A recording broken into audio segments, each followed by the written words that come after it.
Rail flips to rail are one of the most impressive looking freestyle tricks, but they're not as hard as you might think. I know it kind of looks like you're just flipping the board randomly and hoping it works out, but with some practice you can actually get these completely consistent, and they work out pretty well. Now there are 4 different things you can do to work with this trick. I can't teach you exactly how to do it because it works a lot differently for different people. For me, it works differently from week to week. So you try these 4 different things and you experiment with them until you find the right balance. And it'll actually apply to more than just a standard, varial 1.5 flip to rail. You can also do it with 2.5, 2 flips, just all kinds of stuff like that. If you learn how to experiment with it and you learn the feel and the technique of it, you can apply it to all different kinds of things. So the first thing you can do is to move your foot from your standard spot. My normal rail flip foot position is here, but if I want to flip it less, the standard varial 1.5 flip is a quarter less than your normal rail flip you can actually land at. So you want to move your foot in some, and that way you can do the same motion, but you're not getting the same pop. It's kind of like if you were trying to do a really low shove it or something, instead of putting your foot here, you could set it like here, and the board would just move a lot slower, and that's the same idea here. The main problem with this one is that if you flip it slower, it'll also spin slower. So you might need to use your front foot as well to kind of push it around to get the right spin to flip ratio.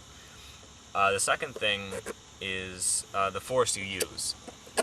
For me, the difference between landing a rail flip to grip or to rail is a lot different. It's only a quarter of a flip, but we're talking about doing this and really snapping the tail down to just sort of, tipping the board over. There's a huge difference in how it works. I don't usually do where it flips less. I normally flip it more because it feels more natural. This way, you just sort of tip the board over. It might kind of bounce off the ground and just eventually get there. And it works fine. I don't usually like that way, but that's one thing to try, is to just kind of don't flip as hard, just sort of toss it over and pull it around with this foot. The third thing is to change how you jump, and that way you can flip the board the same way that you do normally, but instead of doing this, jumping and sort of floating down, you want to keep your feet close to the board. You want to kind of hover, instead of jump. You just kind of hop, the board starts to come around and you stomp down. And that works a lot with things that flip too much. With the standard 1.5 flip, it might work for you. It didn't really work for me, but if I'm trying to flip it too much, I flip a lot too much. Instead of doing an extra quarter, I'll flip it hard enough that it'll do an extra 3/4. And when it starts to come around, I stomp down with my feet. And I've filmed some before. I'm not sure if I can find them anymore, but I filmed some before where I've actually caught the board in rail in the air and landed it. So that technique definitely works with some tricks. That might work for you with the standard one too. It didn't work for me, but that's just something to play around with. You might be able to flip it the same way as always, same foot position, same force, but just kind of hop instead of jump, and stomp your feet down, catch it early. The fourth thing you can do is to try to learn this trick switch. And I've seen this work with a lot of different people, and there are a couple of reasons to try to do them switch instead of normal.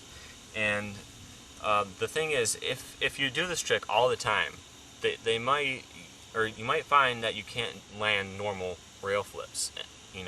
You're so used to just sort of barely tipping it over that you can't even do the normal one consistently anymore. So what some people do is they keep these the same, but they learn how to land to rail switch.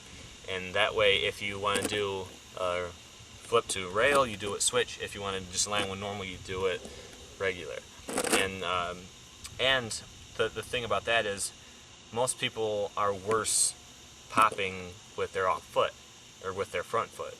So if you're trying to do a flip where you don't flip it as much, you know, the board flips less and you land to rail, it might just come a lot easier with your off foot because you can't flip it as much.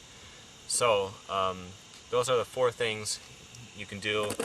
Change your foot position, change the actual technique of the flip where you sort of tip it over and push it, stay low, or try and switch. And those are all things to play around with. For me, I've used them all in different ways with different kinds of flips. You know, there's the standard flip, you know, varial 1.5, there's varial 2, varial 2.5. I've done a varial triple actually, but that was just a fluke. But I've used all these techniques learning those tricks. So you know, you can try to change and you can see when I do mine over there. I move my foot in and I flip it less, and that helps for the first trick. You know, the second one, I flip it normally but stay low. You know, you might flip it less and jump low. You might, you know, you just got to mix and match and figure out which works for you. So this takes some time, takes some experimentation. Gotta, you know, just keep working on them, and you should be able to get them pretty soon. They're not that huge of a problem. So practice, experiment. Good luck.